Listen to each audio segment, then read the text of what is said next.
Servitude monétaire, nous en parlons encore ce matin. France BCEAO, que cache la convention secrète sur le franc CFA? Telle est notre interrogation.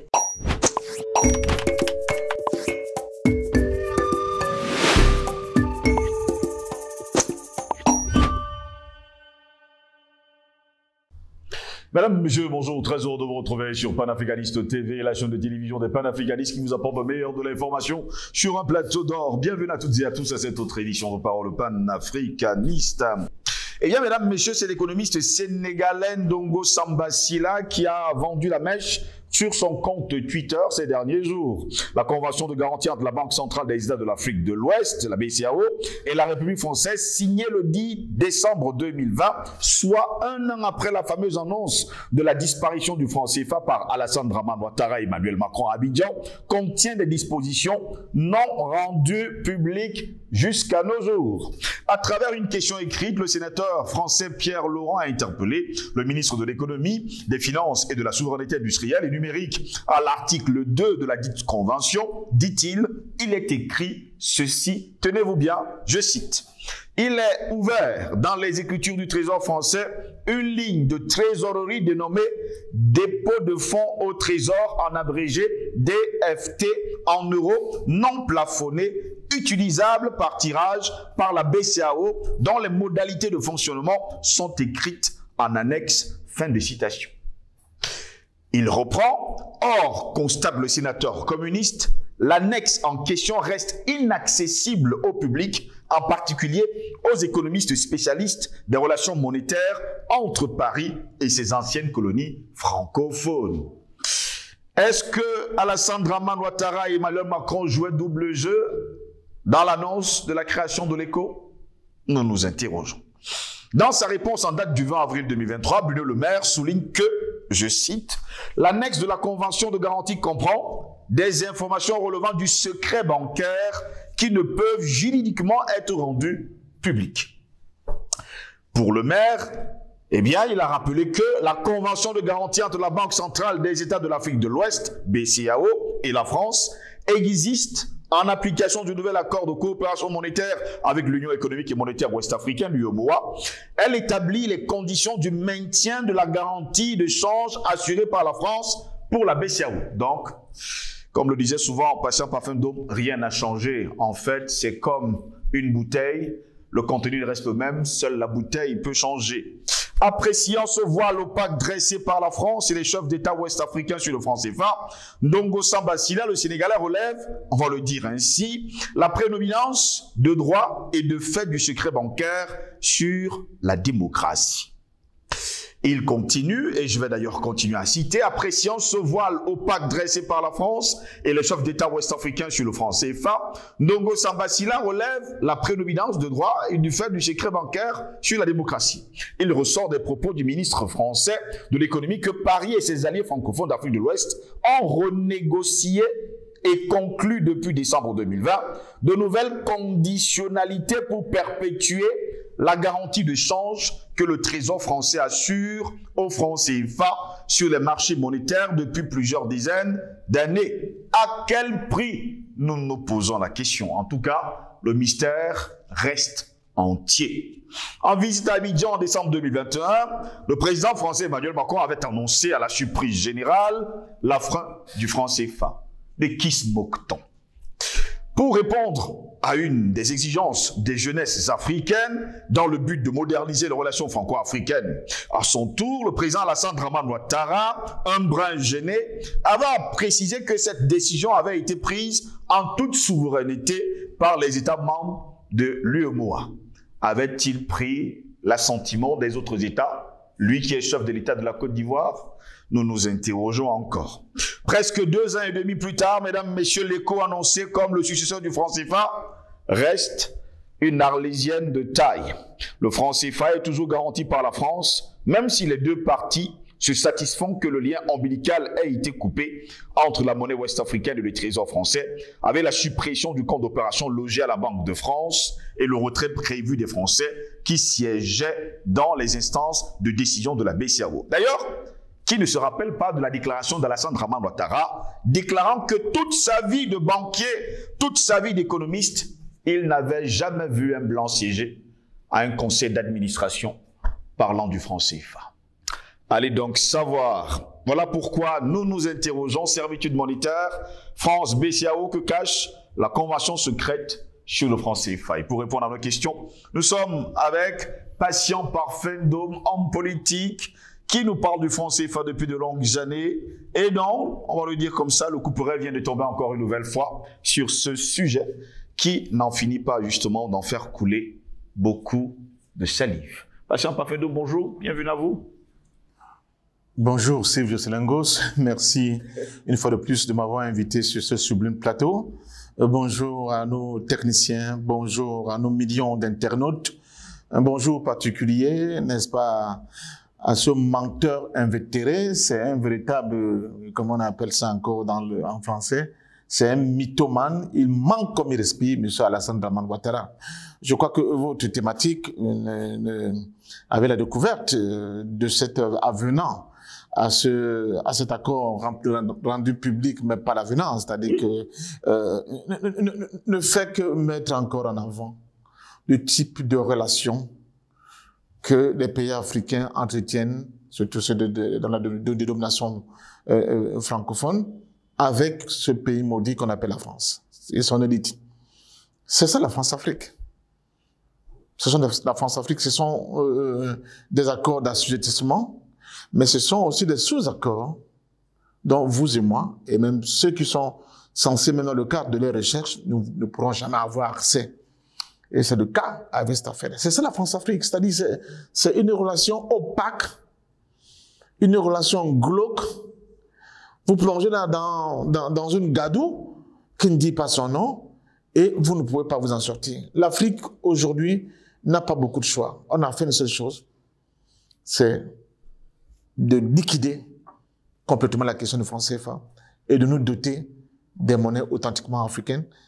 Merci pour cette invitation. Je crois qu'on a le temps d'aller dans le fond de cette thématique et montrer ces liens incestueux, cette relation incestueuse entre certaines élites africaines et l'élite corrompue française qui jouait à fond sur cette carte-là pour continuer d'avoir la position non seulement hégémonique vis-à-vis de notre continent, mais aussi privilégiée sur le plan international en se hissant au rang des puissances mondiales. En réalité, c'est parce qu'elle est vraiment sur le dos de notre continent qu'elle peut prétendre à de telles faveurs sur le plan international. Donc, c'est très grave, mais merci. Mais il faut rester optimiste. Nous sommes en train de défaire définitivement l'hydre France-africaine dont on pensait encore il n'y a pas très longtemps que nous qui avons porté les coups de stockade en premier, vous savez que nous, ça fait plus de dizaines d'années, nous étions un peu des fous, on nous avait qualifiés des broyeurs.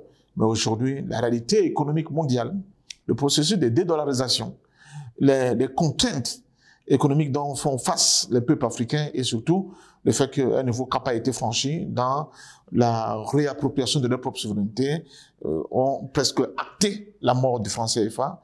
Nous vivons tout simplement les derniers soubresauts de cette monnaie nazie qui n'a que fait trop de dégâts au niveau de l'Afrique et au niveau de son peuple.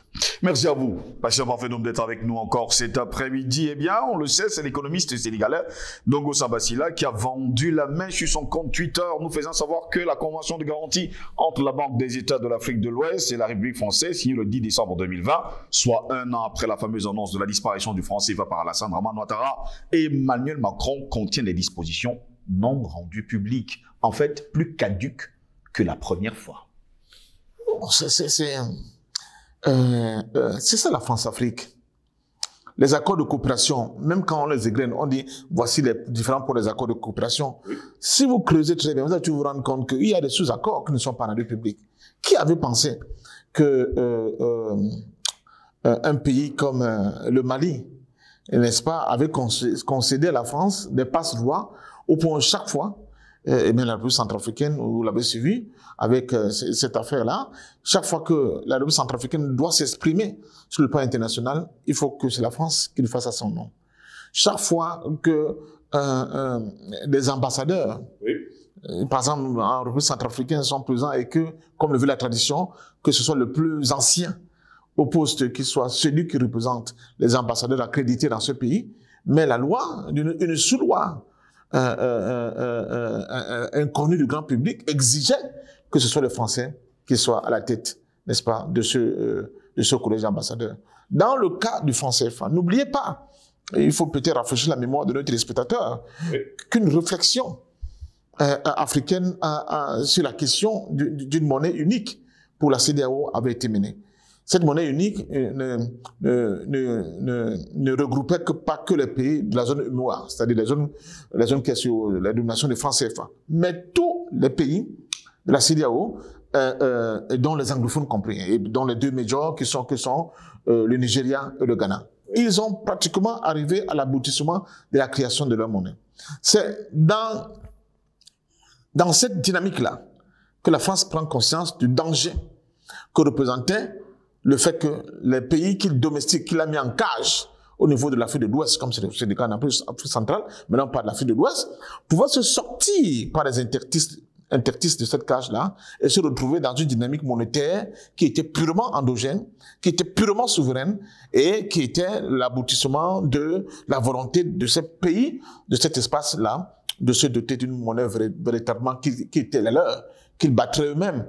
C'est-à-dire que, c'est ça l'ECO. L'ECO, c'est le diminutif de COAS, qui est la version anglaise de CEDEAO.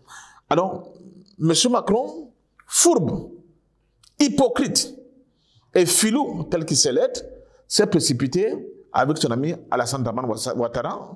Et bon, je crois que l'on lui a demandé de rendre le retour d'ascenseur, parce que c'est un criminel qu'on a installé à la tête de la Côte d'Ivoire en marchant sur des milliers de morts. Aujourd'hui, c'est connu. Mais il y a un danger. Si nous ne faisons rien, nous allons tout perdre au niveau de l'Afrique de l'Ouest.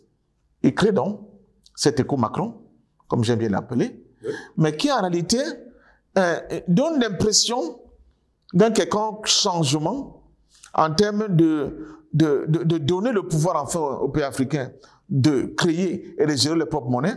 Mais quand on dit des clauses, on se rend bien compte qu'au-delà du bavardage qui est fait dans le texte, c'est une monnaie, une fois de plus, qui est totalement contrôlée par la France, d'autant plus qu'elle va continuer à avoir une parité fixe avec l'euro. Donc, je crois qu'à ce niveau-là, on a assisté à un balai entre deux gros menteurs. Un petit filou qui fait ses classes dans la filouterie internationale, M. Macron, et un vieux roublard de la filouterie qu'on appelle Alassane Dramane Ouattara, dont vous venez d'ailleurs d'évoquer l'un des moments forts de ces mensonges, Urbi et Orbi, quand on lui a posé la question, vous vous souvenez, mais cette affaire qu'on nous dit qu'il y a des Français qui au conseil d'administration de la CEDEAO qui ont d'ailleurs une minorité de blocage. Monsieur Alassane Dramane Ouattara s'est fendu d'un mensonge hors norme.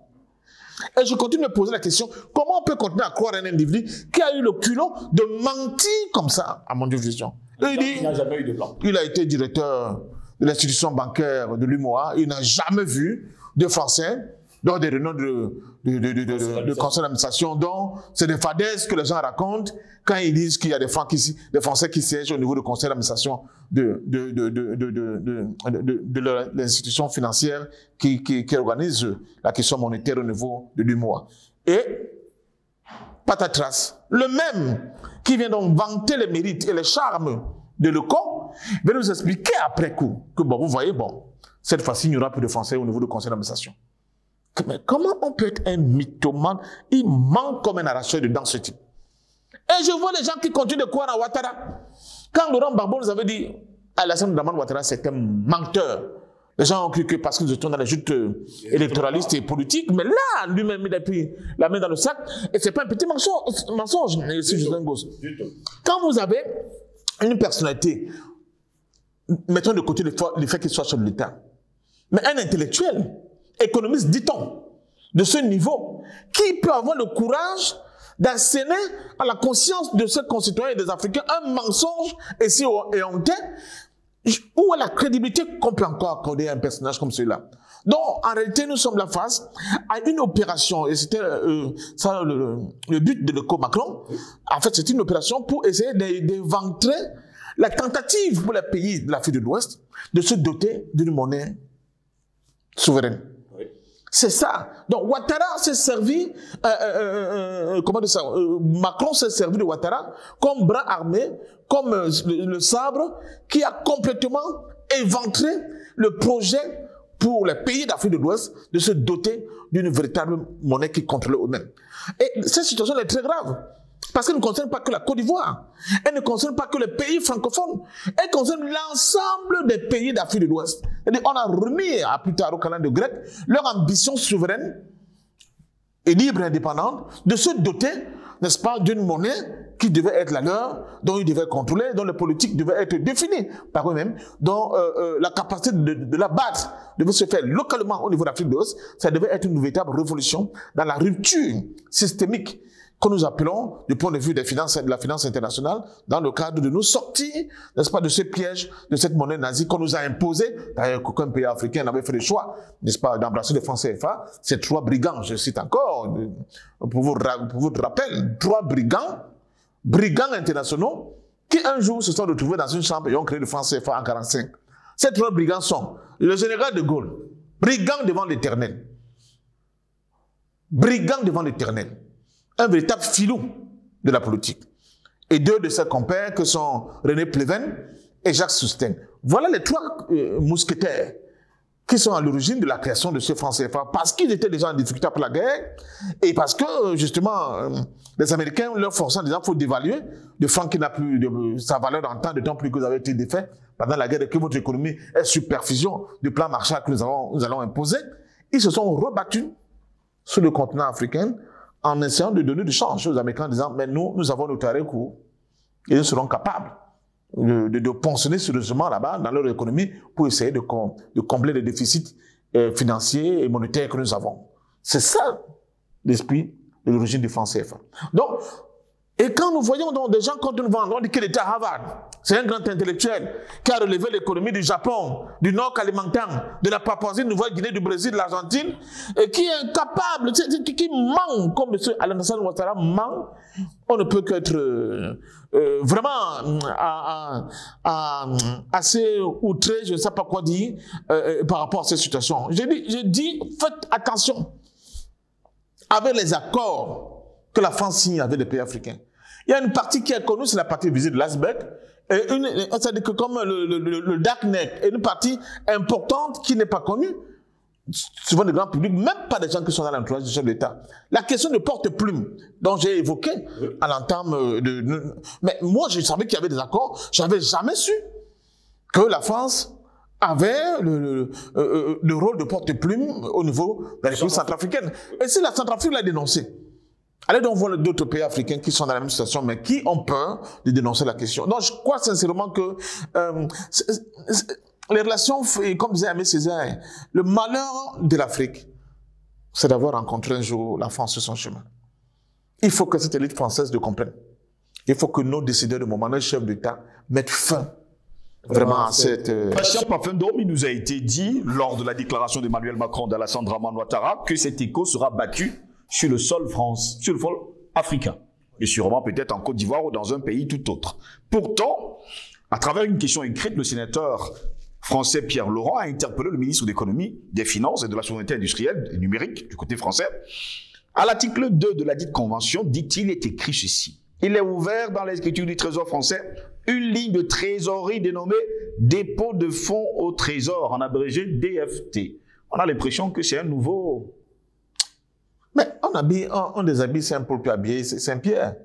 C'est un jeu. C'est un nouveau compte d'opération. Je continue. En euros non plafonnés, utilisables par tirage par la BCAO, dont les modalités de fonctionnement sont écrites en annexe.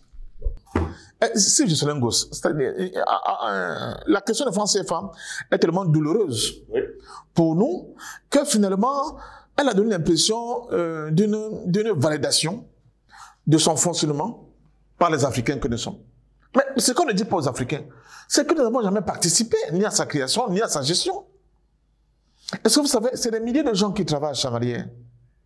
Le simple fait que vous enlevez à la ville de Chamalières cette capacité d'avoir cette micro-industrie qu'on appelle cette société qui bat le franc CFA, c'est des milliers de personnes que vous allez envoyer au chômage.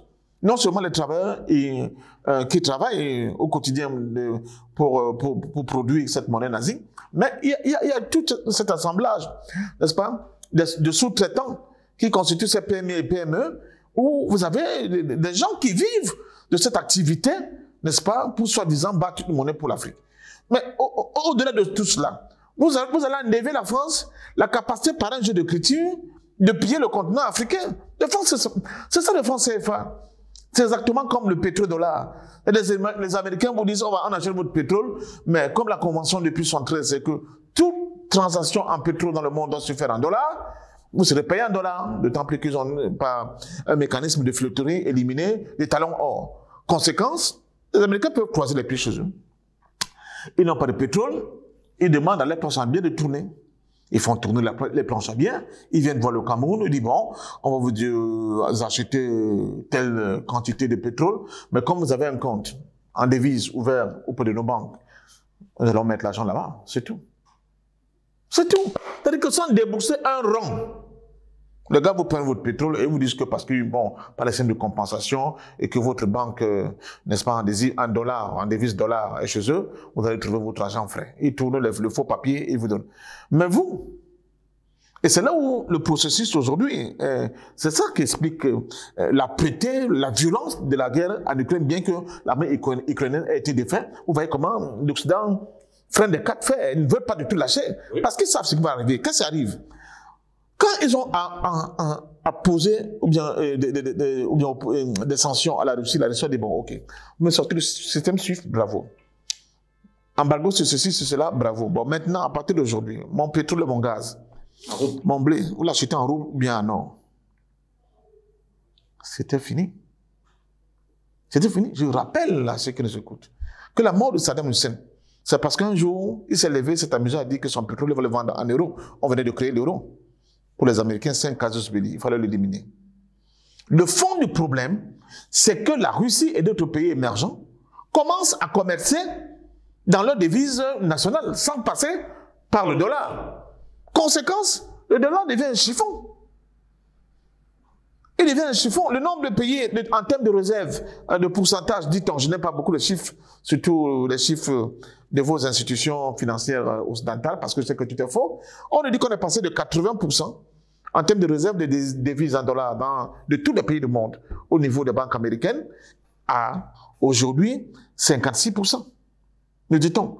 Peut-être c'est ça qui explique la faillite bancaire qui continue de prendre l'ampleur aux États-Unis. Oui. Parce qu'il fallait avoir des dépôts, comme ça, des dépôts, même dans les banques commerciales, pour avoir du cash flow à tout moment et pour faire certaines opérations. Là, maintenant que c'est fini, les gens disent non, c'est terminé.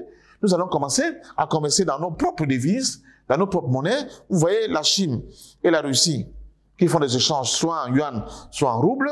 Vous avez la Russie et l'Inde qui font leurs échanges commerciaux, soit en rouble, soit en roupie, etc., etc. Donc, on a broyé complètement le processus qui obligeait l'essentiel du commerce international à se faire dans la monnaie américaine. Et tout ça, c'est parce que c'est ce qui explique aussi le fait que vous allez voir cette folie américaine d'avoir des bases militaires partout. Parce qu'il nous fallait non seulement contrôler l'économie à travers cette suprématie du dollar, mais aussi avoir l'élément coercitif à côté, qui était les bases militaires, pour mettre au pas tous ceux qui seraient tentés, n'est-ce pas, de se comporter comme des élèves qui refusent de rentrer dans les rangs. C'est ça qui explique toutes ces guerres. Je vais parler de la première guerre en Irak, la guerre en Afghanistan, la guerre au Yémen, la guerre en Somalie, la guerre en Libye, la guerre en Côte d'Ivoire. C'est ça l'essentiel de ces guerres. Tous ceux qui ne vont pas se mettre dans les rangs en broie. Et c'est ça, c'est la raison pour laquelle l'Occident est en train de faire la guerre aujourd'hui à la Russie, sur le théâtre ukrainien. La raison fondamentale, c'est que ce pays décide de broyer complètement le système monétaire international et financier tel que nous, les dominants du moment, nous l'avons conçu. C'est ça le fond du problème. Donc, le monde multipolaire que nous attendons de tous nos voeux, voilà le cœur du débat. Le cœur du débat, c'est comment faire pour ne plus donner la possibilité aux États-Unis d'Amérique de dominer le monde à travers l'élément de la force brute que constitue leur armée et avec les dégâts qu'ils commettent, mais surtout par le biais de l'économie avec l'obligation des tiers de continuer à utiliser une monnaie qui ne repose sur rien que sur du banc qu'on appelle le dollar. Et je peux vous dire, les faillites bancaires que vous voyez déjà aux États-Unis vont déclencher le phénomène de délitement même de l'unité de cet État, de cette fédération. Donc, nous sommes en plein dans quelque chose de fantastique et je pense sincèrement que il y a eu un accord entre les États-Unis et la France et M. Alassane Dramane Ouattara n'était que le petit vaguemestre de service, le petit sous-fif qui n'a fait que valider quelque chose qui s'est passé en haut. Était-il au courant, selon d'ailleurs M. le maire, qui a rappelé que la convention de garantie entre la Banque centrale des États de l'Afrique de l'Ouest, BCAO, et la France existe en application du nouvel accord de coopération monétaire avec l'Union européenne, l'Union économique monétaire ouest-africaine? Elle établit les conditions du maintien de la garantie d'échange assurée par la France pour la BCAO. Oui, encore un autre flibustier et un incompétent. On parle quand vous dites de maire, c'est Bruno Le Maire. Oui. Bon, vous vous souvenez que c'est cet individu qui est venu nous raconter des salades, comme quoi l'économie russe était à peu près au niveau de l'économie de l'Italie et de l'Espagne, et qui nous avait promis qu'avec les sanctions occidentales contre l'économie de la Russie sera bientôt à genoux. On connaît la vérité aujourd'hui. Qui est à genoux et qui n'est pas à genoux. Au contraire, l'économie russe se porte de mieux en mieux, malgré les sanctions occidentales. C'est toujours par rapport à cette question du processus de dédollarisation. Donc, je crois que nous sommes là face à une nouvelle ère, fait de mensonges, fait de faux fuyants, fait des accords léonins dont certains ont même honte de rendre certaines clauses publiques, mais qui participent de ce que j'appelle le processus de décadence de l'Occident en général. L'Occident a amorcé son processus de décadence. Il sera visible sur tous les piliers. Le pilier économique, le pilier militaire, le pilier culturel, le pilier scientifique, le pilier civilisationnel. Partout, la norme occidentale sera remise en question parce qu'évidemment, comme c'est le cas de la monnaie, la première chose pour une monnaie, c'est la confiance que les gens ont en la monnaie. Mais vous ne pouvez pas avoir confiance dans les gens qui gèrent une monnaie et qui n'hésitent pas, sur un coup de tête, de confisquer vos biens, de confisquer vos avoirs, de confisquer vos propres fonds que vous avez tout simplement domiciliés dans leur pays pour des raisons évidentes qu'on a évoquées, parce que c'était ça l'ancienne économie mondiale issue de la Seconde Guerre mondiale. Mais vous allez vous dire, bon, on ne peut pas avoir confiance ni dans cette monnaie, ni dans les autorités qui sont censées la réguler, pire encore, ni dans les politiques qui devaient avoir un sens d'anticipation des problèmes que des décisions erronées peuvent faire prendre à la finance internationale en général, mais surtout à la confiance que certains seront tentés de ne plus reconcéder à leur propre État qui gère cette monnaie. Donc, c'est une espèce de folie qui s'empare du monde. Et cette folie-là était prévisible. Elle est consubstantielle même du fonctionnement du capitalisme. Le capitalisme, c'est celui du particulier qui n'a pas de frontières. Il n'a pas d'horizon indépassable. Il n'a pas de tabou. L'essentiel, c'est de s'enrichir énormément. Même si vous laissez au bord de la route l'essentiel de la population mondiale. C'est ça l'économie capitaliste. On explique que 5% parmi les plus riches du monde ont l'équivalent de 80% des populations les plus pauvres de ce monde. Il y a un problème. Il y a quelque chose qui tourne pas rond. Et ils n'hésitent pas, même pour essayer de broyer les propres concitoyens. C'est ça qui explique le phénomène de délocalisation, n'est-ce pas, de certaines industries compétentes et de pointe, n'est-ce pas, de l'Occident vers des pays comme la Chine, l'Inde, le Vietnam, etc., etc. Donc, c'est le serpent qui se mord la queue. Nous sommes dans une situation où je pense sincèrement qu'il faut tout simplement que les gens soient un peu hardis et que rapidement des individus comme M. Ouattara soient déversés dans les poubelles de l'histoire pour que l'Afrique reprenne sa marche en avant, pour que l'Afrique de l'Ouest reprenne encore son projet de locaux et pour donner beaucoup plus de garanties. Est-ce la mort de l'écho Ouattara, Ouattara et justement Emmanuel Macron et Alassane Ouattara, leur écho, est-ce la mort de cet écho-là? Parce qu'il s'est susurré depuis quelques jours d'ailleurs, lorsque nous avons eu cette information qu'il vient d'ailleurs de l'Afrique de l'Ouest, eh bien, certains pays de l'Afrique de l'Ouest aimeraient justement recréer leur ECOWAS, mais on se susurre là-bas que sans la Côte d'Ivoire. Ouais, mais c'est la Côte d'Ivoire le problème dans ce projet-là. C'est la Côte d'Ivoire l'élément de blocage et qui a essayé d'entraîner dans son sillage et le Sénégal, et le Togo, et le Bénin, etc., etc. Pourquoi? Parce que de toute façon, c'était quand même idiot de penser qu'un pays comme le Nigeria, qui est la première puissance économique, n'est-ce pas, africaine, va accepter de de dissoudre sa souveraineté. Voilà, dans un projet avec un petit pays comme la France qui, de toute façon, de toute évidence, est devenu aujourd'hui un nain géopolitique. C'était quand même un peu, vraiment, de point de vue de la réflexion, être un peu toc-toc un peu dans sa tête. D'autant plus que le pays par excellence, sur le plan économique, au niveau de l'Europe, avec lequel le Nigeria fait des échanges, c'est la Grande-Bretagne. Or, la Grande-Bretagne est sortie de l'euro. Oui. Donc, économiquement, quel est l'intérêt pour la Grande-Bretagne d'accepter, même de mettre la pression au niveau, de certains politiciens nigériens dont je n'ai pas beaucoup d'estime, hein, en qui je ne porte pas beaucoup d'estime. On a vu les dernières campagnes électorales. C'était vraiment un crève-cœur d'écouter le niveau de débat aussi bas qui se résumait à money, et que c'est mon tour. Et les formes de corruption brutale, sauvage vis-à-vis des électeurs et le contenu même des thématiques qui étaient abordées. On a un autre Sleeping Joe de ce côté-là. Oui, il est plus qu'un Sleeping Joe.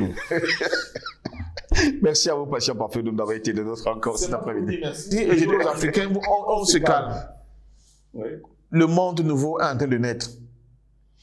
Que nos dirigeants de moment le veuillent ou non, c'est la voie à suivre. On sera obligé, vous savez, quand on allait au village et que le cas vous laissait, on s'agrippe. On sera obligé de s'arrimer à cette nouvelle dynamique internationale. J'espère que de plus en plus, nous aurons de valeureux fils d'Afrique, comme c'est le cas du président Faustin Archange Touadéra, avec les accords qui viennent de signer avec les BRICS, oui. Comme c'est le cas de colonel Assimi Goïta, de jeune capitaine Ibrahim Traoré, et je suis convaincu qu'il y a des milliers d'Assimi Goïta, d'Ibrahim Traoré et de Faustin Archange Touadéra qui n'attendent que le moment pour se saisir des directions de leur pays et aller évidemment dans le sens de mettre fin à cette politique raciste nazie dont le franc CFA est l'un des meilleurs éléments. Mesdames, Messieurs, vous l'avez compris, c'est ici que s'achève cette édition de Parole panafricaniste. N'oubliez surtout pas de rester sur nos plateformes numériques Facebook, YouTube, Instagram, TikTok. Likez, continuez à liker encore. Et n'oubliez pas surtout de partager au plus grand nombre pour que nous puissions bouter hors la censure. À la censure, nous disons merci, un petit clin d'œil, en espérant vous retrouver très prochainement. Bonne journée à toutes et à tous.